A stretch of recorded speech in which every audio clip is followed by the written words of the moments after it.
예레미야 52장 28절. 느부갓네살이 사로잡아간 백성은 이러하니라. 제7년에 유다인이 3223명이요 느부갓네살의 18째 해 예루살렘에 사로잡아간 자가 832명이요 느부갓네살의 제13년에 느부갓네살이 사로잡아간 유다 사람이 745명이니 그 총수가 4600명이더라. 유다 왕 여호야긴이 사로잡혀간 지 37년 곧 바벨론의 에월 모로닥 왕의 즉위 원년 12째 달 25째 날 그가 유다의 여호야긴 왕의 머리를 들어 주었고 감옥에서 풀어 주었더라.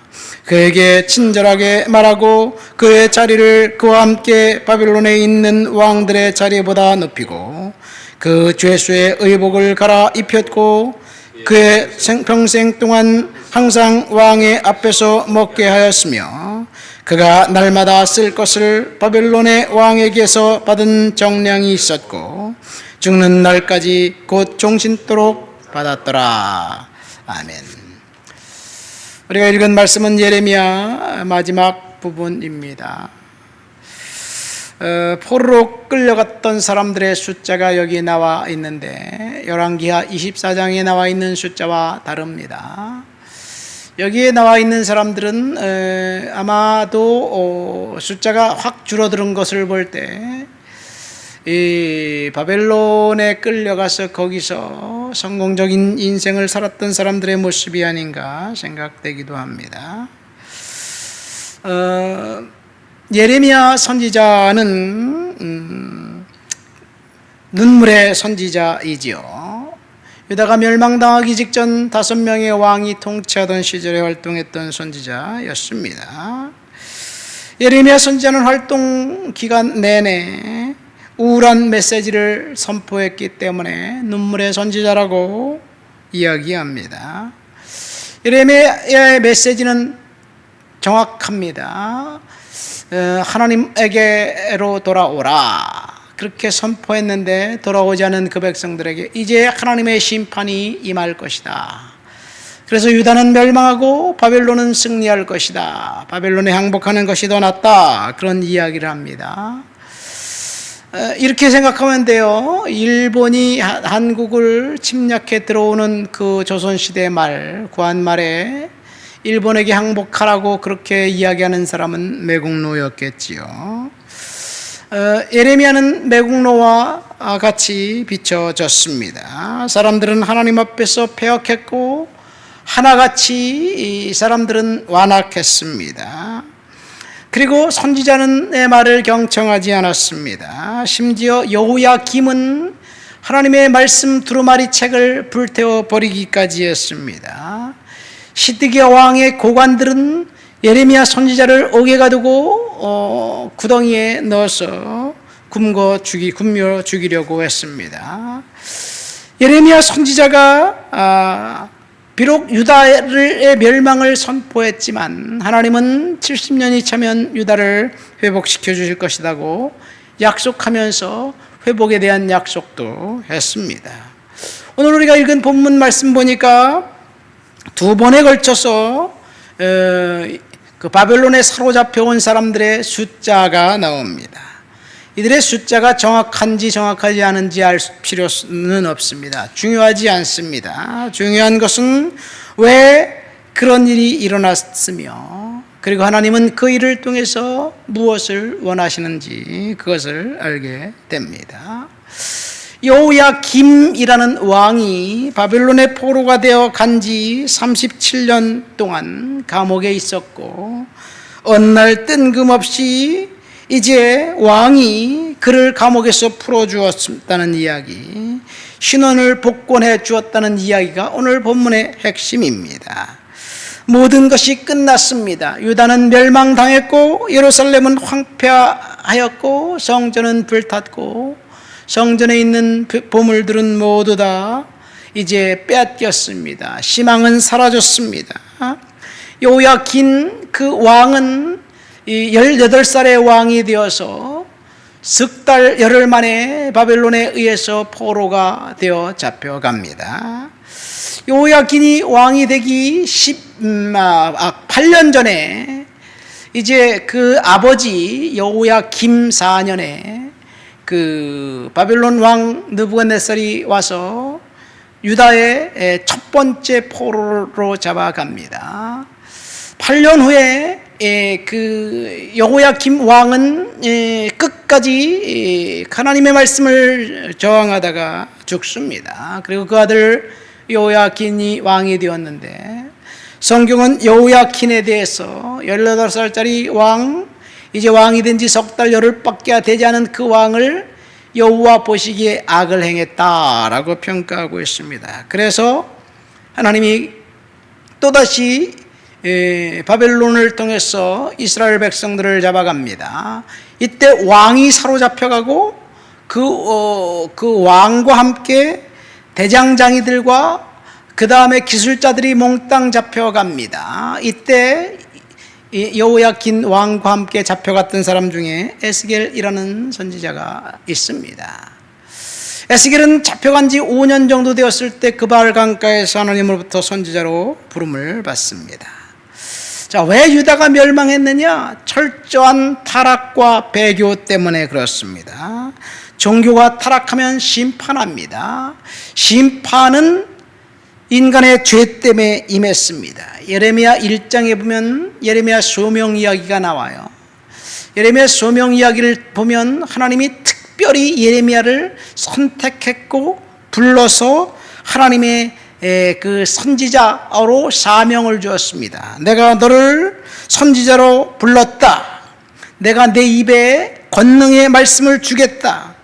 내가 모태에서 나오기 전부터 내가 너를 지명하였고 성별하였다. 내가 너를 여러 나라 위에 선지자로 세웠다. 하나님이 그렇게 말씀하셨습니다.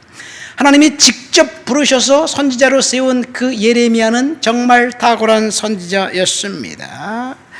그의 말 한마디가 이제 여러 왕국의 이 1장에 보면 뽑고 파괴하고 파멸하고 넘어뜨리고 건설하고 심게 할 것이다. 하나님이 예레미야의 말에 권능을 주셨습니다. 그런데 그렇게 권능을 가지고 선포했던 선지자의 메시지를 백성들은 청종하지 않았습니다. 참 이상해요. 능력에 있는 그 선지자의 말을 백성들이 거부했다는 것이 참 이상합니다. 그러고 보니까 성경 시대에 탁월한 선지자가 활동했던 시대가 음란한 시대, 배교의 시대였더라고요. 언제 그랬느냐? 북왕국 이스라엘의 엘리야 시대, 엘리야와 엘리야 시대, 아방과 그의 아들 그리 왕이 없을 때입니다. 그때가 가장 탁월한 선지자가 활동했고, 그리고 백성들은 하나님을 멸시하고 하나님을 떠났습니다. 남왕국 유다에서는 이사야가 선지자로 활동할 때 그때 므낫세 왕이 하나님을 철저하게 떠났습니다. 오늘 예레미야 선지자가 활동할 때도 예레미야가 그렇게 하나님 말씀을 선포했는데도 백성들은 끝내 거부합니다. 예수님 때는 어떤가요?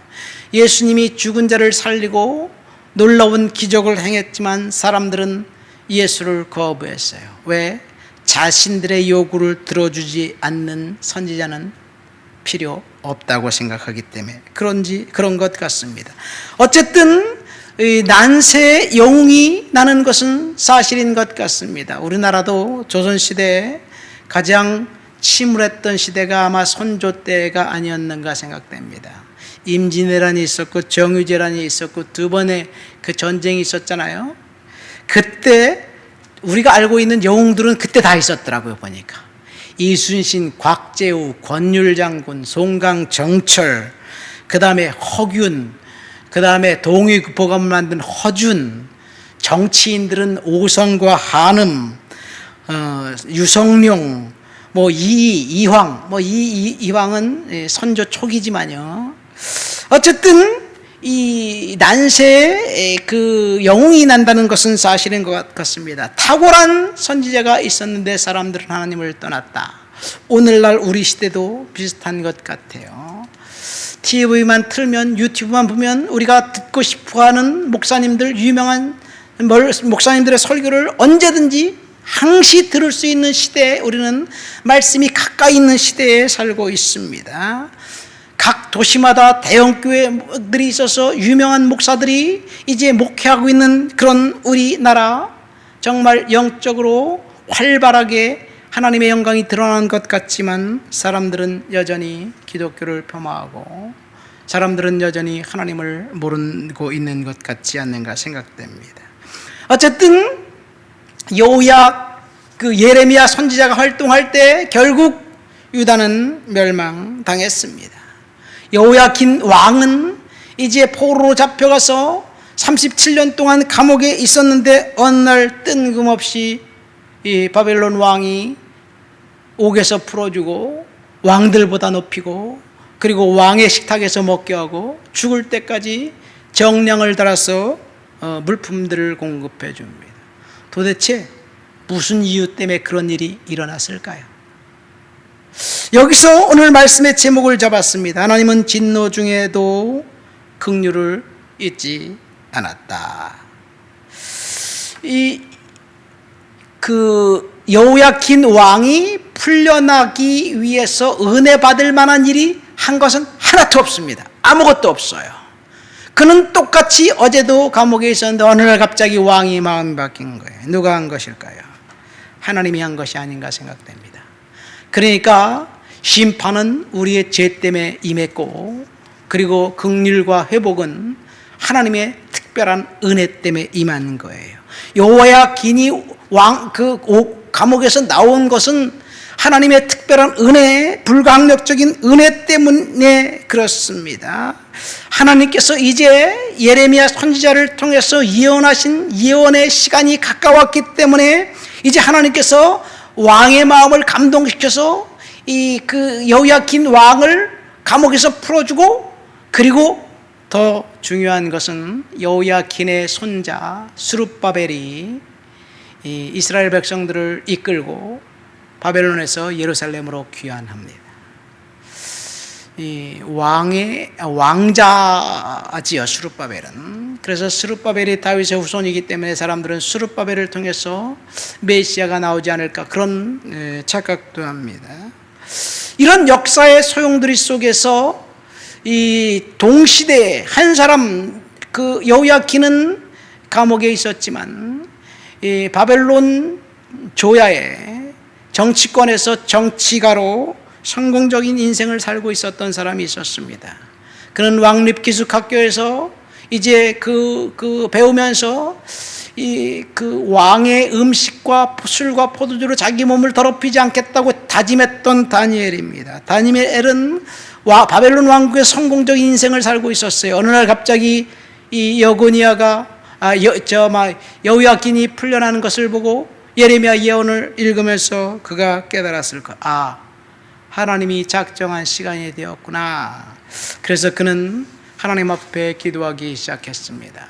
우리는 시대를 볼 수 있는 눈을 하나님 앞에 가져야 될 줄 믿습니다. 지금 이 시대가 영적으로 활발한 시대에 유능한 목회자들이 설교하면서 교회가 부흥하는 것 같은 시대지만, 지금 교회 부흥은 끝났고 교회들마다 지금 코로나 이후에 너무나도 숫자가 줄어들어서 아우성입니다. 우리 교회만 하더라도 이제 금융 비용을 감당하기 힘들 정도로 상황이 되었어요.